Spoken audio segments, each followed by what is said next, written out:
கிறிஸ்துவுக்குள் பிரியமான சகோதர சகோதரிகளே, இந்த சென்னை ஷேக்கர்ஸ் என்ற ஒரு யூடியூப் சேனலில் உங்கள் நடுவில் அறிமுகப்படுத்துவது எங்களுக்கு ஒரு பெரிய மிகுந்த சந்தோஷம்.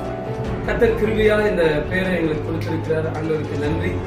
அப்போஸ்தலர் பணியில் ஒரு அருமையான ஒரு வேத பகுதியை உங்களுக்கு நான் சொல்லி அறிமுகம் பண்ணுறேன். அப்போஸ்தலர் பணி 17வது அதிகாரத்தில் 6வது வசனத்தில் ஒரு அருமையான ஒரு சம்பவம் இருக்கிறது. கர்த்தருடைய வார்த்தையில அந்த இறுதி பகுதியில் ஒரு வார்த்தை போடப்பட்டிருக்கிறது. என்னன்னா, உலகத்தை அசைக்கிறவர்கள் இங்கேயும் நம்ம இடத்துல வந்து விட்டார்கள் என்று.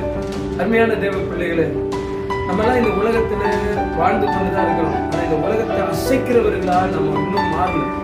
இந்த உலகத்தோட ஒத்து போறவங்களா இருக்கிறோம், உலகத்தோட ஊறி இருக்கிறோம், உலக வேஷம் தரிக்கிறோம், உலக ஜனங்களா இருந்துடும். கர்த்தர் இன்னைக்கு நம்மள எல்லாரையும் உலகத்தை அசைக்கிறவர்களாய் மாறணும்னு விரும்புறாரு. அதனால இன்னைக்கு இந்த வார்த்தை நீங்க கேட்கும் போதே நீங்க ஒரு தீர்மானம் எடுங்க. கர்த்தர் நிச்சயமாகவே இந்த உலகத்தை அசைக்கிறவர்களாய் எல்லாரையும் மாற்றுவார் என்று நான் நம்புறேன். கர்த்தர் கண்டிப்பா இனி வருகிற நாட்கள்ல நம்மோடு கூட பேசுவார். God bless you.